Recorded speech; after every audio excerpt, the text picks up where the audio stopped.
Hello আমার প্রিয় বন্ধুরা, তোমাদের কাছে একটা কথা শেয়ার করি। আমি পাগল, সত্যিই পাগল। আমি একটার জন্য পাগল যে আমার বন্ধুদের সাথে অনেক কাল দেখা হয়নি।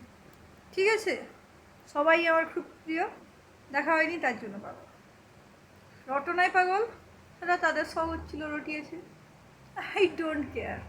ঠিক আছে, তারপরে আরও কিছুর জন্য পাগল। আমার পড়াশোনা এতদিন ছেড়েছি, এই পাগল রটানো নিয়ে আমি খুব মানসিকভাবে বিধ্বস্ত হয়ে গেছিলাম। আসল কারণগুলো আবিষ্কার করে ফেলে এসেছিলাম, সেই জন্য আমি পাগল, অবভিয়াসলি পাগল। ঠিক আছে, সব মিলে আমি পাগল। তারপরে হলো গিয়ে আমার বন্ধুদের খুব মিস করি, তার জন্য পাগল। কেউ ব্যাটা আমার সঙ্গে দেখা হচ্ছে না, তার জন্য পাগল। দেখা করতে চাইছিল, আমি অসুস্থ হয়ে যাব বলে। সেই জন্য আমার যে সব থেকে প্রিয় গোলুমলু, ঠিক আছে, সে হলো গিয়ে বললো তুই এলে অসুস্থ হয়ে যাবি। ঠিক আছে, এটা চিরসত্য ঘটনা। কিন্তু এখন বোধ হয়, কী বলবো, আমার দাদার পিটুনির ধমকিতে আমি স্টেরয়েড খাবো না বলছিলাম, স্টেরয়েড খেলাম।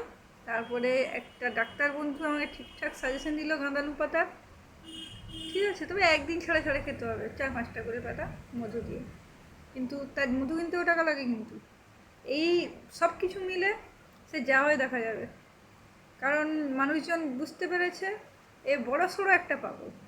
সেই জন্য মানুষজন আজকাল কাছে নিতে আসছে আমার কাছে, সেই জন্য আমি বিশাল খুশি। অনলাইনের 5,000 টাকা রোজগার করা কোনো ইয়ার্কির কথা নয়। আবার ভাতা বন্ধ আমার, না লক্ষ্মী ভাণ্ডার না প্রতিবন্ধী ভাতা, 3 মাস দেয়নি। দেখা যাক অগাস্টে কী রং নিয়ে আসে। ঠিক আছে, আমি পাগল। এইটা ভেবে একটা লাইক শেয়ার সাবস্ক্রাইব করে দাও প্লিজ আমার প্রিয় বন্ধুরা।